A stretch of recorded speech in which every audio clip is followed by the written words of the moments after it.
Thanks for joining us on the show. We hope your weekend is great because here in Nigeria, we are up bright and shining. Welcome to Live from Abuja on TVC News. Let's also wish all our Christians faithful across the world a happy Easter celebration. I am Ademola Lawrence. The program is fully packed, loaded with lots of interesting compilation for your viewing pleasure. So stay with us for a worthwhile experience. I am Abida Lawal. I think that the week has been an interesting one, most especially when you look at what the president's birthday yesterday was just on a very solemn level, very low key. What's your take on that? It's very important as it calls for a moment of sober reflection, especially taking in cognizance with the mood of the country. I think it was just appropriate.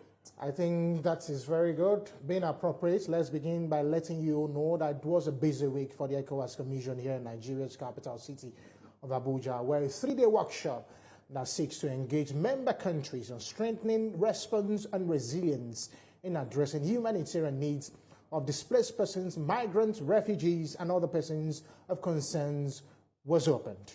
Members say data and information collated from the region show that population displacement resulting from varied humanitarian events, especially conflict, contributes enormously to the worsening humanitarian situation. There's more in this next piece. The number of persons of concern in the West African region have continued to increase over the years. This is due to the protracted crisis in the region, especially insurgency, terrorism, and other armed attacks, coupled with the effects of climate change. These factors have driven humanitarian needs to a frightening height. Protection and assistance through humanitarian access is therefore very critical to the welfare and survival of displaced persons. Let me tell you something about the director. ECOWAS, in line with its mandate of assisting member states reduce the suffering of populations affected by humanitarian emergencies, organized this regional consultation workshop, also involving partners from the United Nations. The overall objective of this workshop is to come up with appropriate data and information on the needs of population affected by the identified challenges to further close the response gaps and reduce the sufferings, which, if sustained, will ultimately close the gap in humanitarian development and the peace nexus. The shortage of essential non-food items highlights the ongoing struggle of those affected by displacement. In unity, let us renew our dedication to delivering effective humanitarian assistance to our region's most vulnerable and aspire towards a future where empathy and compassion prevail, while ensuring that no one is left behind. The vulnerable groups in the persons of concern category are the internally displaced persons, refugees, migrants, asylum seekers, and stateless persons.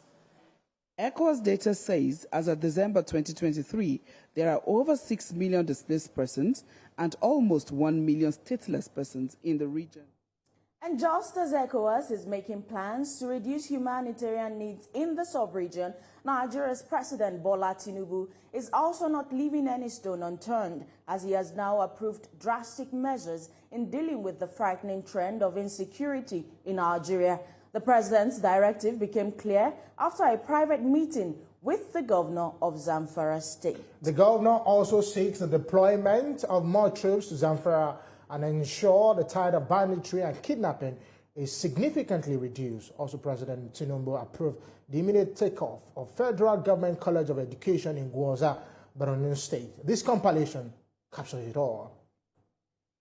As you're fully aware, a desperate governor of Zamfara State seeking an end to the prevailing insecurity in the northwest state. Is the responsibility of the federal government. Here he tells State House correspondents the outcome of his private meeting with President Bola Tinubu. Either to direct them. Insecurity in Zamfara State has worsened. The state has become a hotbed of banditry, killings, kidnapping, and other violent crimes. For now, the situation has defied all solutions thrown at it. Why I'm here today. Governor Dauda Lawal says President Bola Tinubu has a personal interest in restoring peace to the state and has approved a drastic measure to eliminate all threats to the security of lives and property. We as governors, we don't have control over the military as well as the police. It's the responsibility of the federal government. And therefore, at any point, we need to inform Mr. President so that we can get his blessing either to direct them or to do something else that will help in taking care of that situation. We're doing everything to change the narratives. And that's one of the reasons why I'm here today. And I complain to Mr. President, and I have his assurance that something drastic will be done as quickly as possible to take care of the situation. A few months ago, Governor of Borno State Babagana Zulum was also a guest of the president, and he presented a wish list for his state. He told journalists in the presidential villa that President Tinubu has approved the takeoff of the Federal Government College of Education in Gwoza, and this will certainly excite people in Borno State. the President has given approval for the immediate takeoff of the Federal College of Education, Gwoza. That is something that is very important and very dear to the entire people of Borno State, so that we still have remnants of people living in Chad. Beyond improving access to education, Governor Zulum and President Tinubu also talked about the Lake Chad Basin and the need for the government to ensure the establishment of the South Chad Project, which has a capacity to produce food for the whole of northern Nigeria and bring the country closer to achieving food security. Femi Akonde, TVC News, Abuja.